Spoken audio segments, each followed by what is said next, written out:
Ladies and gentlemen, boys and girls, welcome to the Weekly Pint. This is not a show, so don't get confused and think it is. It's a happy hour. It's a good excuse for us to all hang out and have a drink together, which is what you're supposed to be telling me right now. What you're drinking? Looks like Marco is still trying to get out of work, not cracking open a beer yet. Justin didn't tell us. He just says, "Sup, nerds." Julia is drinking an old ran Pilsner from Greenbrier Valley. I have had that one. I have it somewhere here, but I think I have tried that one.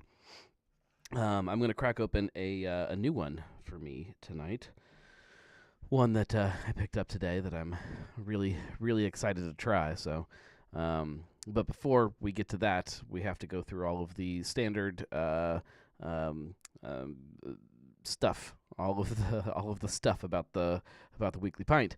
The point of this is to hang out and talk together. So you can join in the chat, which is what most of you guys look like you're doing right now, or you do have the option. You can always call into the show. Which the number is right there. If you don't already have it programmed into your phone, it's 567-70-DRINK.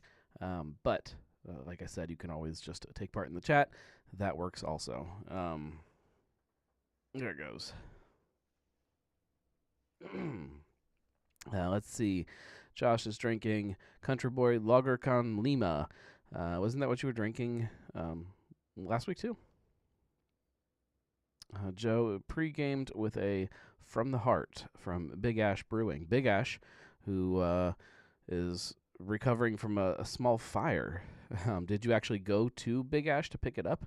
I've not been there to see kind of the extent of what this fire was like, but I saw the pictures online. It looked pretty wicked.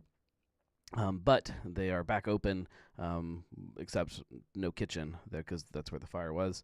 So they have food trucks in the meantime till they can get their kitchen all put back together. It says it's an older beer. Gotcha. From the Heart was that collaboration, right? Some kind of Ohio collaboration. I feel like my camera is all wonky here, guys. Hang on. I don't know why, but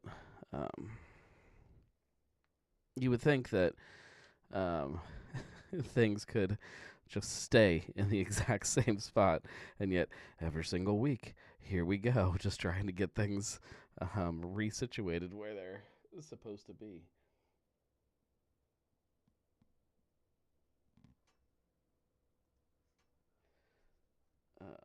What is in the shot here? That's my computer. We don't want that in there. Okay. Oh, goodness. I will crack into my beer here in just a second because I'm really looking forward to that. Josh says it was an alt beer last week. Was there somebody drinking the Lager con Lima, or am I just losing my mind? It's possible that I'm losing my mind. That happens sometimes.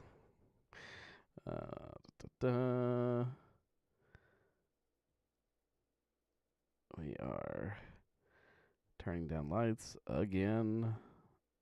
Just adjusting things on the fly. Why not? I guess that this is one of those things that David and I should be checking before every episode. Oh.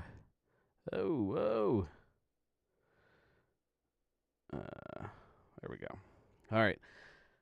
Hopefully that looks good. Hopefully everything sounds good. It looks strange on my end. If is my voice matching up with the video? That's the big question. Julia says we've had the Lager con Lima a few times in past weeks. Maybe it was Fathead Lime feeling good last week. Who knows anymore? It's hard to keep track. Okay. Tim says yes. All right, I'm going to crack open a beer then. I was drinking sake a minute ago. Julia says, tell David to get together over there. Looks and sounds fine on this end. Video and audio seem sync. Well, then he's doing his job. It's fine. There's nothing to yell at him about. This is a Listermann beer. This is their Helles Rauch beer. Helles Rauch, depending on how you pronounce it. There you go. It is. I don't know if you guys have noticed this. There has been a small change with Listermann cans. I mean, they look pretty much the same. You know, you have your the name of the beer, or the name of the brewery, the name of the beer, name of the beer there, and then your artwork is still most of the label. But they have added, if I don't know if you can actually see that, they have added this little section of text right here to tell you about beers, which I like. I like having that on cans. I like reading other people's thoughts and tasting notes or whatever it may be, or the story. It's going to be really hard to see in this light, though. It says, nearly 200 years ago, as Europe raved over Pilsners, Munich introduced the Helles, the bright sibling to the darker Dunkels, Marzens, and Bachs. We celebrate this classic brew with a subtle addition of beech malt, providing a gentle smoke aroma to this timeless lager. Now, if you guys know anything about Listermann, you know that they have a reputation, and that reputation around smoked beer is that they have one that is the smokiest smoke beer of all smoke beers, and that's what a lot of people were introduced to smoked beer through, and that's Friar Bacon, their smoked Bock. I'm really curious to see how smoky this is because of that. Not that they can't make other beers that aren't as smoky, but Helles is how do I call it? Delicate. It's a light beer style. So, to add smoked malt can very easily get out of control. We have places in town that do light smoked beers really, really well. Namely, West Side is the one that pops right into mind. So this is their Helles. Slightly cloudy, a little bit hazy, fluffy white head. And yeah, ooh, I like that. It's not over the top in the aroma, which tells me that they probably did it just right.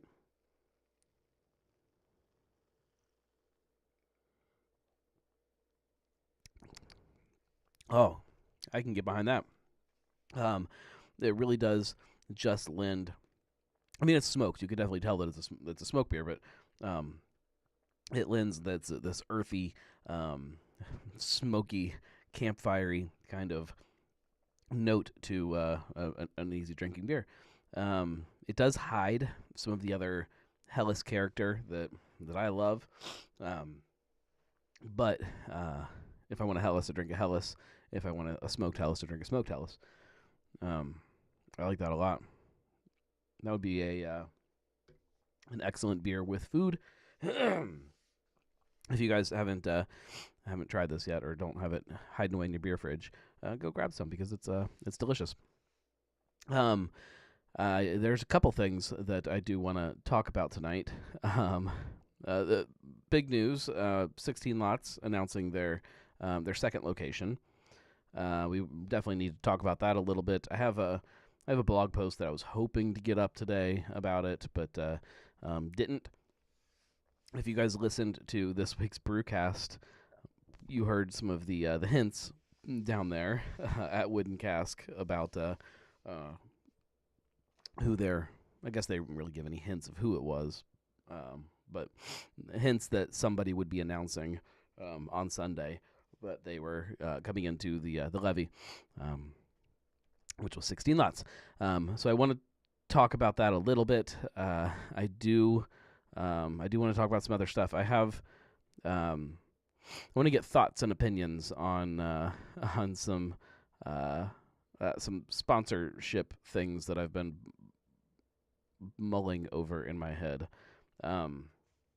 So we could start there. We could start with this week's brewcast, talk about Wooden Cask a little bit. We could talk about 16 lots. You guys tell me. You direct the conversation. You tell me where you wanna go with this. Or should I go grab the sake out of the fridge upstairs and we could just sit and stare at each other and drink sake? Because I think I'm going back to that after the show. I love sake. Sake is. I actually have a blog post about that coming up too at some point, as soon as I get some free time to actually write again. Sake is one of those drinks that I always, always, always, always forget how much I love it until I drink it again. And I'm like, oh man, this stuff is so good. I'm going to try to start keeping a couple bottles tucked away in the fridge at all times, just so I can drink it whenever I want. It seems like the consensus is 16 lots first. All right, so here's my thoughts, my abridged thoughts about this. 16 lots is opening up location number 2, Northern Kentucky, so jumping state lines, which as of now has not happened a lot with Cincinnati breweries. Even just coming across the river. I mean, Braxton did it with Braxton Cincinnati, but it is still a unique thing. I think it's going to be good for them. They are adding in from what I can tell, another brew house. I'm working on getting a brewcast scheduled with them to dive into all of the details. But a 10-barrel system will be at Newport, and they will be making beer there. So, but in theory, that means a lot more beer coming out of 16 lots. I think it's going to be good for Northern Kentucky. Northern Kentucky needs more and more breweries to get people to venture across and hang out there instead of staying on the Cincinnati side, or convincing people in Northern Kentucky to stay in Northern Kentucky. Not that there aren't great reasons already with the places that are there, but this is definitely going to be an extra reason. I like. We've talked about this on different shows and whatnot. The idea of expansion locations being just a tap room versus a tap room that actually makes beer. I still don't know why that's important to me. I don't know that it is important to me, but my first instinct is that it is. So I like that they are adding a brew house into their new spot. Nothing against Wooden Cask and their tap room that's also there at the Levee. But I wish they were producing there. I understand why they're not, and especially for them, it is right down the street from their current location. There isn't a reason to, other than people like me and our feelings, which is not a valid reason to make a business decision like that. So I understand it, but I do wish. I wish that all of these other locations were producing something. It makes me feel a little better about it, or at least give me the illusion that you're producing something. When you walk into, we'll say Woodburn, there's no ifs, ands, or buts about it that they are not brewing there, because there's no equipment. The same goes for Platform, the Lacoba down in OTR. There's no equipment. They're not producing. Julia says, I think they'll have a Northern Kentucky only beer that is only sold in the Levee taproom. That is a good question. I would hope so. I would hope it would go both ways, that there are taproom exclusives in Mason and taproom exclusives at the Levee. That's, again, what I want for some God unknown reason, because that doesn't, that makes it harder for beer drinkers. And again, not to keep using March 1st as an example, we're starting to see that a lot from them now that they're kind of settling into their production, where you walk into Fig Leaf, and most of the things on tap are Fig Leaf beers. You walk into Woodburn, most of them are Woodburn beers. not that you can't get some crossover, but for the most part, if you want to drink Solo, which is a Woodburn beer, you go to Woodburn. If you want to drink Ponderous Porter, you go to Fig Leaf because that's what they make. And I like giving each tap room that personality, I guess. Julia says, shakes her fist angrily at not being able to easily get strawberry basmati anymore. You can easily get it. You just have to go get it. You just go drink it. I assume it'll hit cans again at some point. But even if most of the beers are the same, which they should be,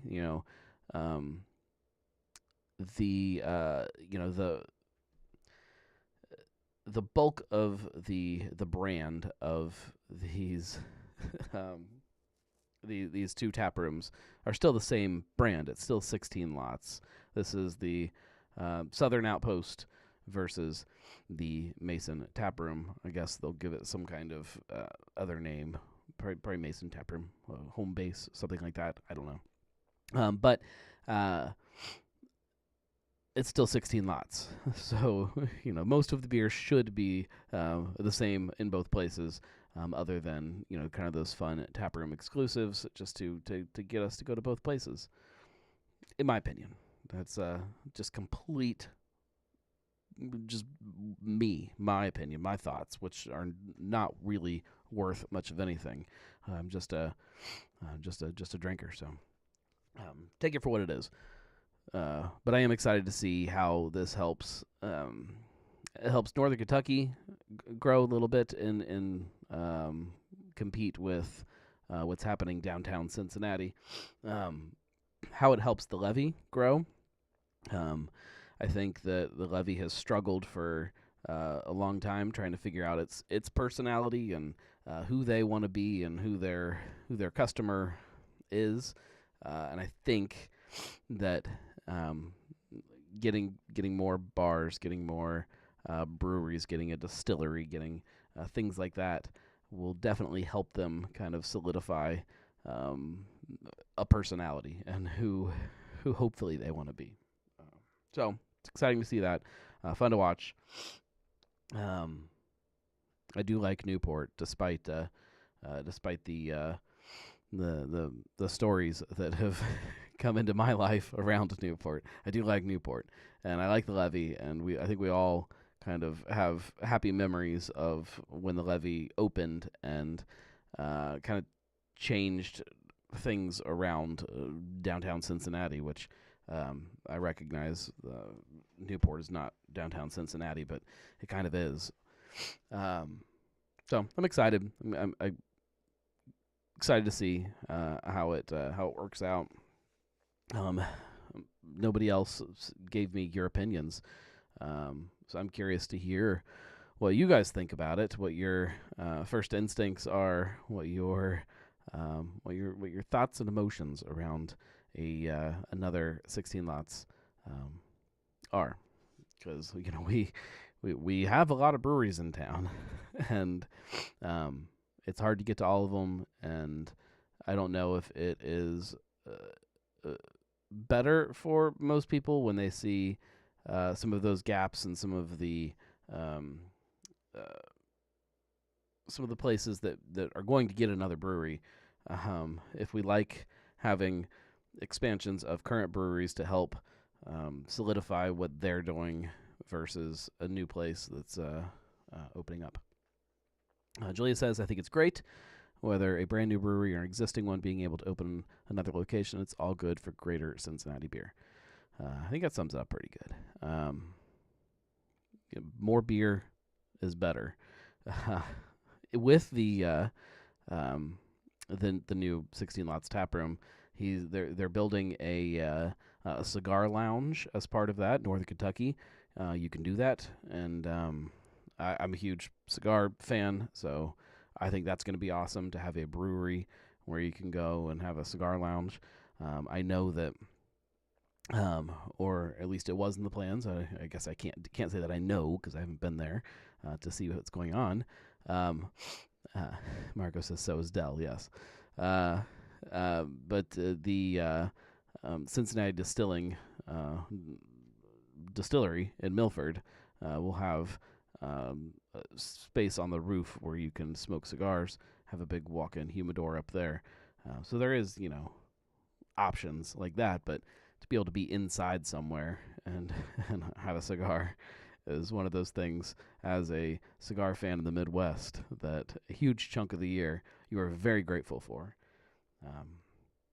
No, yeah, I'm excited to see it. I think it's gonna be good. I'd love a cigar lounge area of a brewery. Yep, they're gonna have it. That's part of the plan right now. Now, timing on this, they are saying that they hope that it'll be done by the holidays. If not, probably, or if not, hopefully, by St. Patrick's Day at the latest. So we're talking a nice amount of time before this is open. So we're gonna have to wait a while. I get these things need to be announced at a certain time, but sometimes it is hard to wait. Versus some other places that keep cranking and don't really seem to have any desire to talk about it at all. There are places around town like that. Marco says Christmas 2024. Yeah, that's true. He didn't say the year, but projects do sometimes hit little bumps in the road that slow things down. So I always tell people to put an ish on whatever date they are saying, because sometimes things don't happen when you want them to happen. Let's talk about some behind-the-scenes stuff a little bit, if you guys are okay with that. I want to talk about show sponsors. I know that you guys have kind of followed along on this this journey of me this year of trying to make everything I do this full-time gig, and it's working great, and things are right where they should be. But part of that is making all of this part of a business, which means I have to make money. I have some sponsorship things that make perfect sense and that are really easy to say yes to. There are other things that kind of border on not making sense, but that I'm debating saying yes to.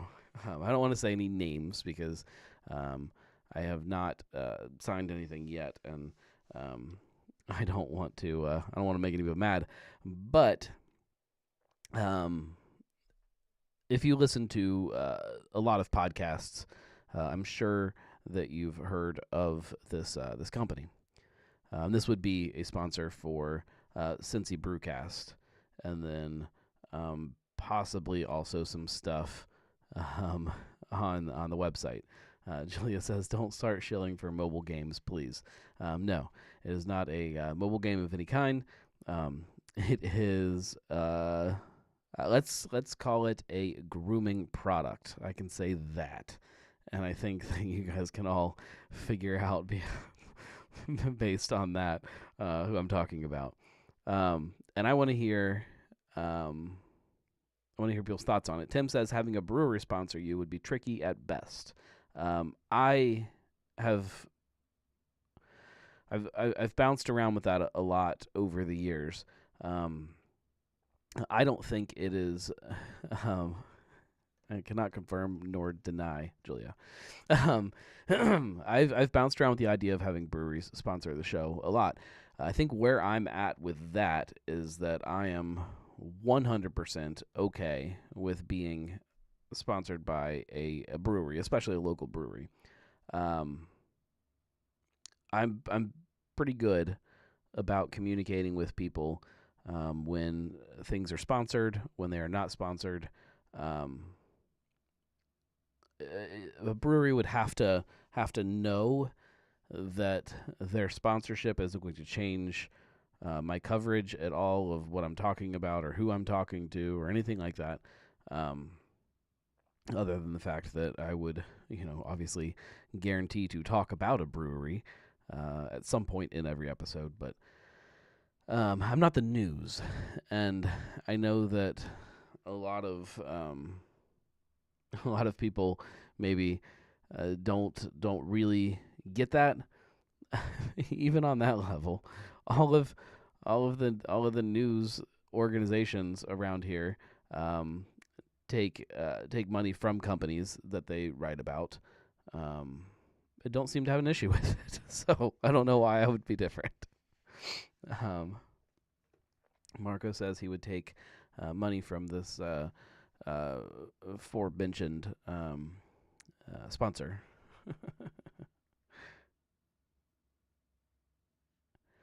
Tim says if you had a brewery sponsor a single show, it might make more sense than having a full-time brewery sponsor. The other problem with single show sponsors is just the amount of work then that you are spending chasing down sponsors each week, a different sponsor. That would be nice, but you have to then every week go sell the show to somebody, which is a ton of work, and chase down people to pay their invoice and things like that. There's it's not always really easy. I would much rather do blocks of episodes, be it 3 months at a time or something like that. I think that's the most effective way to advertise. Also, if this is going way inside baseball on this, but if I were to mention some kind of random company right now and say Liquid Death, this sparkling water that I love. Actually, I don't have any sitting out right now. If I say it once, you guys hear it, but you don't really care. I just mentioned a brand. If every episode I'm saying, thanks to Liquid Death for sponsoring the show, every single episode, if you hear that, it starts to become part of the show, and it starts to that's where it starts to work, in my opinion. Now that's different if it's a brand that is giving some kind of a discount code or something like that, where I can say, look, get on and do your shopping. Mother's Day is coming up. Buy mom a grooming product, and here's a discount code to do that. Something like that. I don't think mom would, like the grooming product. I don't know. So that's. I would love brewery sponsors. The short answer to the brewery sponsor question. I've tried many times to convince breweries to sponsor the show. There are some people within the brewing industry, be it people who work at breweries or people who own breweries, that do sponsor somehow. I've got Patreon backers that are brewery owners, and that is in a way sponsoring what I do. But I would love to have an actual brewery sponsor of Cincy Brewcast, or a group of breweries or something. I don't know. Let's see. Tim says logos on shirts, banner in the background, giveaways. So there's lots of stuff. There's so much stuff that could be done. But again, it would have to make sense. We had some of our first runs of T-shirts that we did for the show. A couple different. We had, when we first launched Cincy Brewcast, we all wanted to have branded shirts when we'll go somewhere to do a show. These really great golf shirts that were real nice.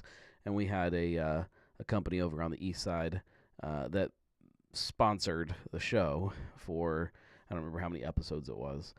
I'm pretty sure that there was no money exchanged with that. They just sent us shirts and then sent us some extra shirts that I think we gave away or something.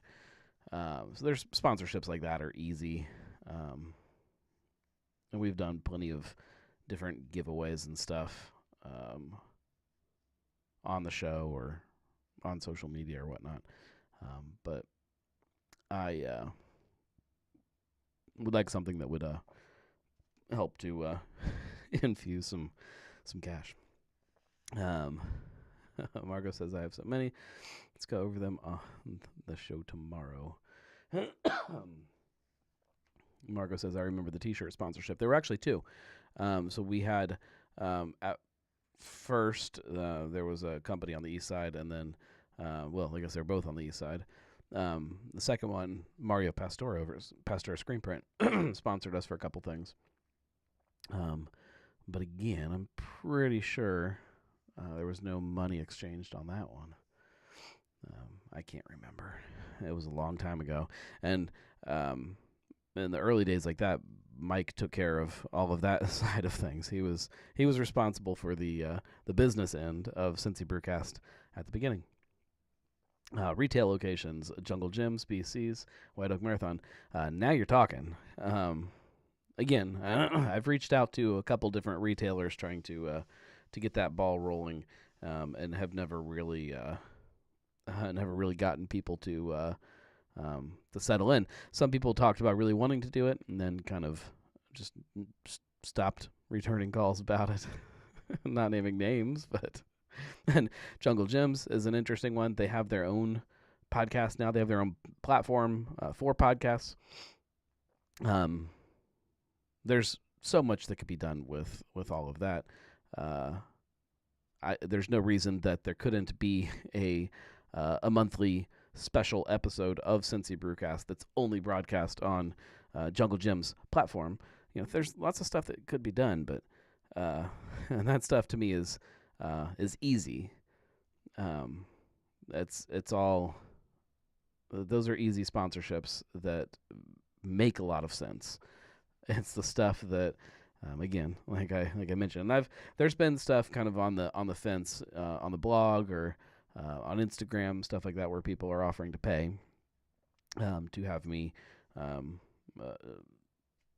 talk about a product or service or something like that. That you go back and forth on if it fits or if it benefits you guys as listeners or as readers or as fans of this Gnarly Gnome as a platform. My biggest concern always is to make sure that I'm not hurting that product. Sometimes it's a difficult decision. When I put ads on thegnarlygnome.com this year, that was about a month ago or so. That was a huge decision, and I'm still not super happy with how it's all implemented, but I'm kind of waiting till I can get some solid stats about what's working and what's not with that before I make any decisions about changing where stuff is displayed or how it's displayed. But I'm not 100% happy with it right now. But it was a big decision because I think it does affect the user experience, even if it's just a small amount. Whereas an ad on a podcast, if it's done right, if the sponsorship is done the right way, if it's the perfect sponsor and it's talked about on the show in the right way, it can feel that way. It can not hurt the experience. If it's for instance, just talking about a location, I can easily work those into shows and not feel anything. Julia says, I feel like if you are good with a product, even if it's not entirely related to beer, since you Brewcast Gnome, then why not go for it? Maybe Shakuli could be a sponsor. Shakuli is a good example. I could. There are other options too with some of that stuff. The Shakuli or the beer poker, all of that stuff is available on Amazon. I can make affiliate links for all that stuff, and people can purchase them through that, and that does help me. It's not necessarily a sponsor, but it is a way to help. So there's lots of different avenues that could be done. I've toyed around with making beer poker sales. I would love to get my own custom branded beer pokers, which actually wouldn't be that crazy. It would be expensive, but it wouldn't be that crazy because the beer pokers are threaded for just a standard tap handle. So if I made some tap handles and then bought some beer pokers, I could sell them as a little set. But my God, they would be expensive. The pokers alone are, I think, 30 something bucks on Amazon. I don't know if they have any wholesale pricing, depending on how many I would order. But tap handles are not cheap, especially if you want them to actually look cool. So that would be would be expensive. Julia says, you've mentioned Shakuli on multiple Brewcast episodes. Might as well reach out and ask them what's the worst that can happen. They say they aren't interested, and you're no worse off than before. Yeah, it's true. The question is, Marco says, promote what you want.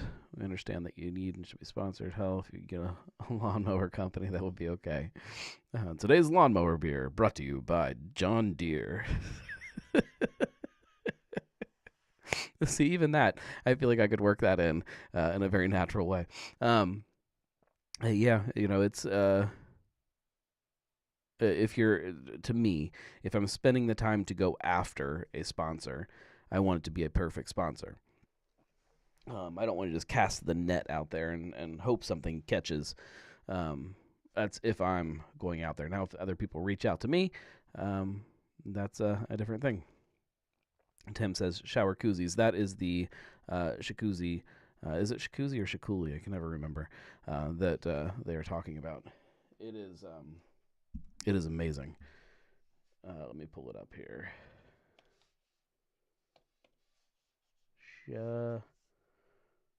Shakuzi.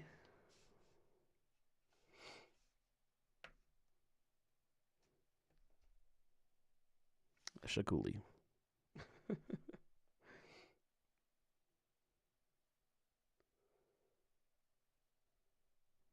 Sorry, I've got like 47 tabs open.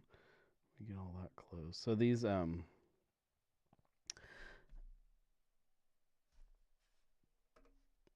these are one of my favorite drinking accessories. This specifically is the one that I have in my shower. Drink beer naked. They come with like a koozie and then like a little. Well, they sell soap too. Then they have like these little landing pad things, launch pads they call them, and you stick them in your shower. So then you can use whichever koozie in whichever shower you want. Bathfitter could sponsor you. Yeah, so I mean, this is that's a good example. I'm gonna reach out to Shakuli. We'll see if we can get any action. I need to go and refresh the shower beer post from the beginning of the blog's life. So that's just kind of behind the scenes, kind of some of the stuff that I've been dealing with a little bit. Sponsorship stuff. It's all good stuff, but it is. I think it's. I don't know if it's because it's Cincy Brewcast, where the only commercials that have been on there, at least that have been my choice to put a commercial on there, were ones that were things that I really did believe in. Not that I don't believe in these other products, things that were, in my opinion, perfect sponsors for the show. I don't know. We'll see what happens. You guys will know if if we have other sponsors. You'll hear them. We shall see. Anything else anybody wants to talk about? So I don't just have to sit here and ramble about shower beers. We did talk a little bit about shower beers on this week's Brewcast. I was surprised to hear that Randy had never had a shower beer before.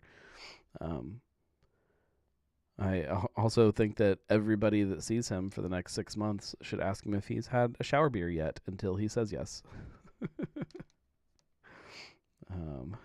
CCBC. I don't think that I've ever officially been sponsored by CCBC. I I helped a little bit, but this has been a couple years back. Some of the people involved with some of the beer groups, not specifically CCBC, were looking to start a podcast live stream kind of thing. And I attempted to help out a little bit with that, but the people turned out to not really be the type of people that I want to work with. I hope everybody knows the story that I'm talking about. But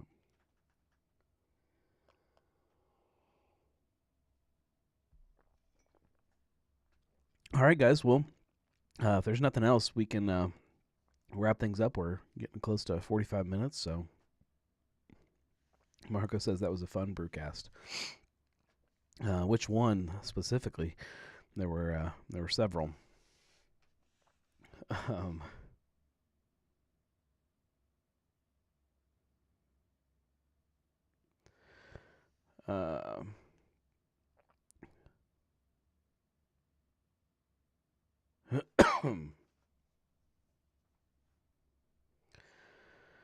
Tim says, I went to Speak of the Devil release and got there early. It was my first time lining up for a release. I was pleased to find a bottle share. Yes. Marco says, wooden cast. Gotcha.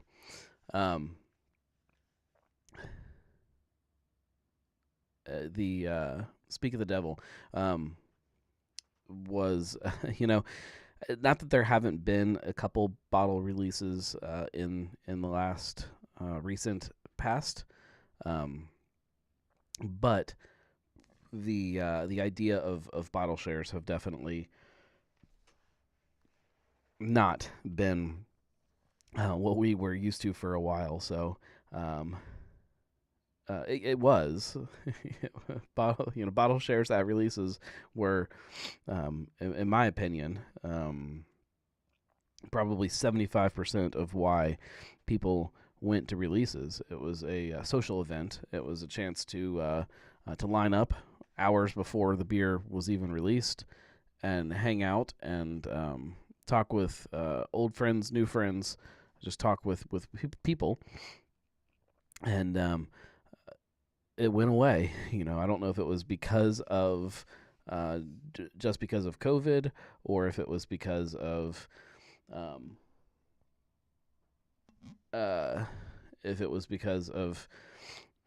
the proliferation of new breweries.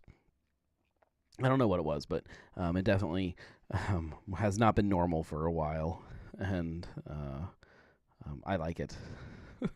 What did you think of the Speak of the Devil beers? Any favorites? I don't know which ones you tried, which ones you bought. There were definitely a few that I really, really enjoyed. I liked the maple coffee a lot. I can see that it might be polarizing. I haven't heard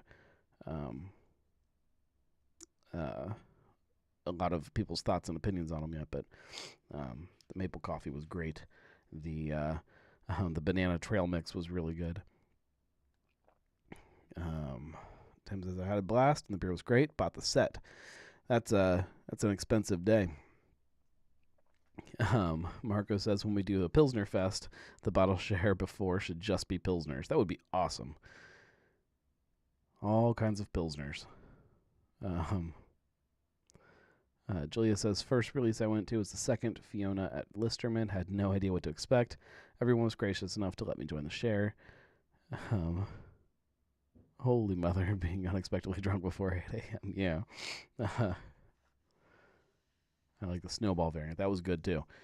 Yeah, those are fun beers. I talked about this a couple weeks ago on the Street Side Brewcast, but I've never been a huge pastry stout fan. I think that they are unbalanced and chaotic and just not what I want out of beer. Um, these were good. Like, they were actually good pastry stouts. Like, there was more to it. Marco says that Julia did a beer run on Saturday. I remember that too. Um, in Northside, right? Um, we had we had a really crazy weekend. We had Julia says, I think pastry stouts can be done well. It's just not often. It is not often a lot. It's reminds me a lot of when New England IPAs first started being a thing, when they first started kind of appearing on the scene around here.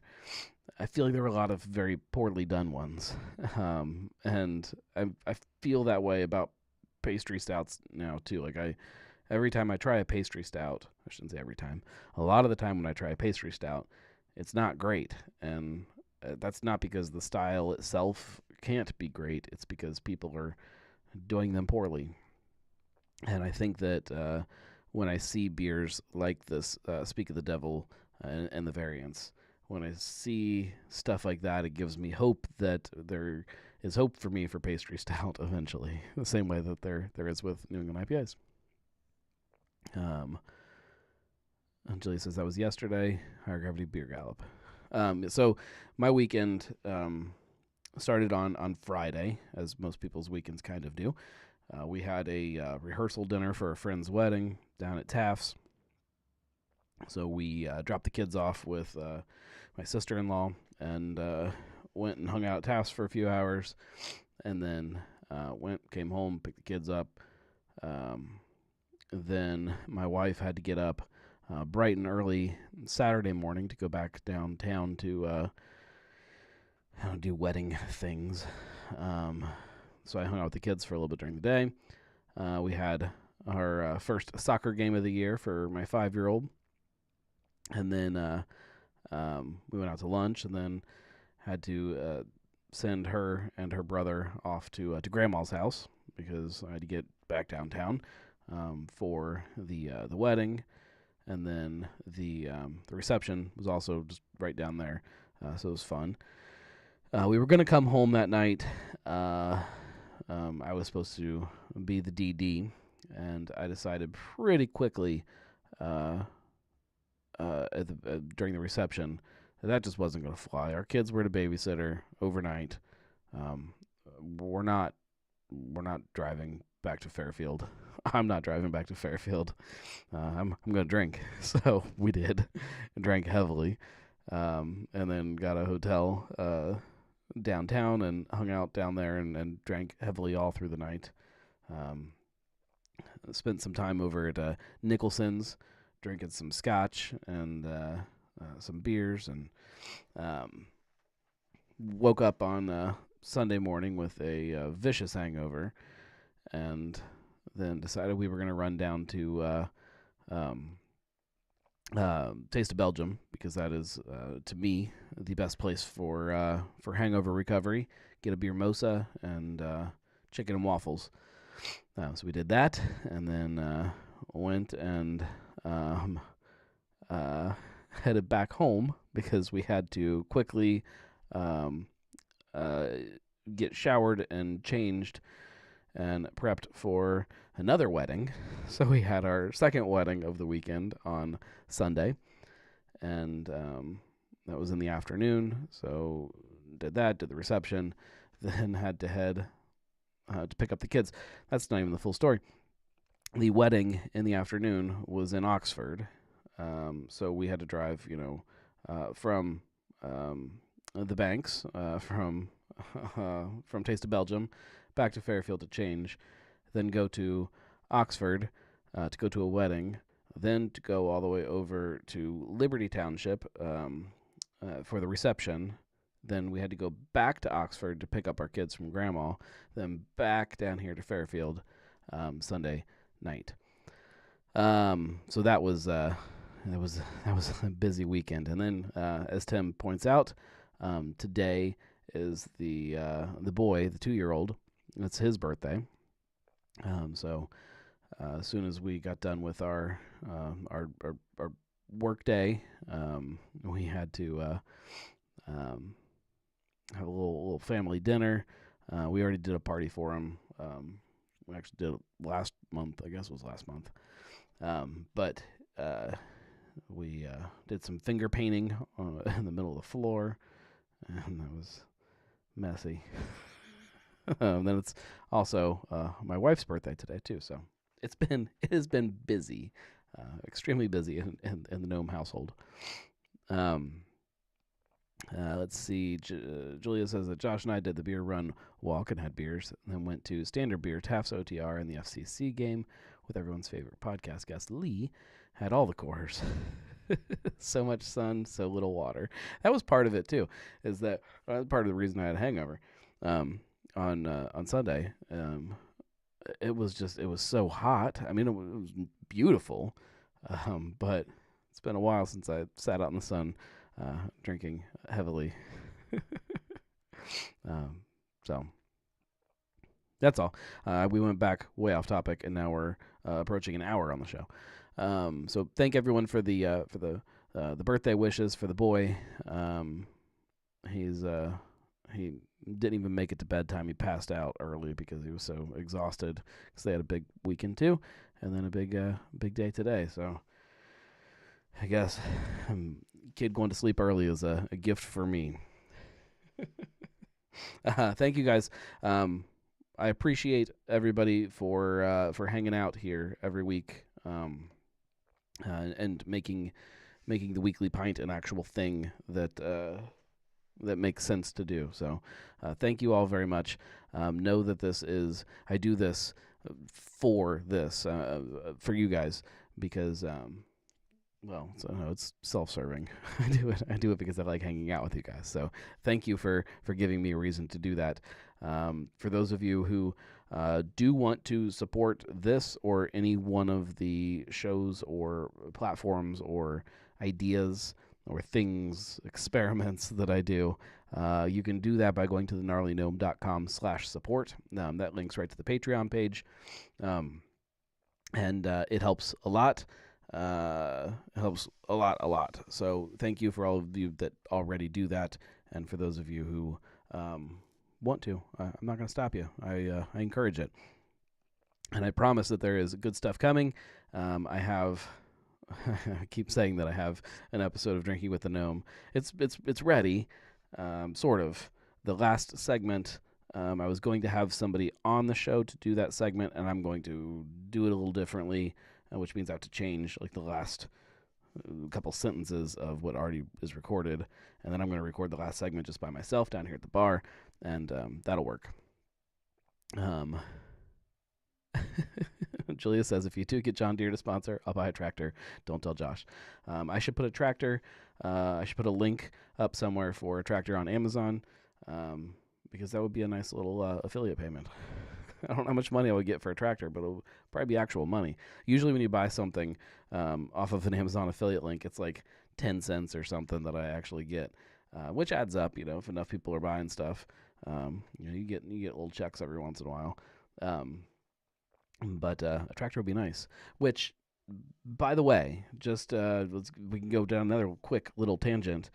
When it comes to Amazon affiliate links, now I'm not telling you to ever do this because I don't think I'm supposed to. I have to reread all of the affiliate rules, but I can tell you that if you click on somebody's affiliate link to see a product or something like that, and you don't buy that product, but you put something else into your cart within a certain amount of time, they do get some kind of a kickback from that. So in theory, if you clicked on a link for, I don't know, like a Cincinnati beer book or something, so you don't need a Cincinnati beer book right now, but I do need a refrigerator or a tractor or something like that I'm going to buy on Amazon, and you put that in your cart and you buy it, that would be good money. Not as good as if I had an actual affiliate link for the tractor or the refrigerator, but it'll be good. Just random stuff that doesn't really have any bearing on anything that we're talking about. Nothing like random random rabbit holes that we can just disappear down on this show. It's kind of the point of the show, though, right? Thank you, guys. We will be back next week. We will have label approvals next week, and we'll have, I'm sure, fun new Cincinnati beer news, because there's always things happening. Everybody have a great week. Thank you. Cheers, everybody.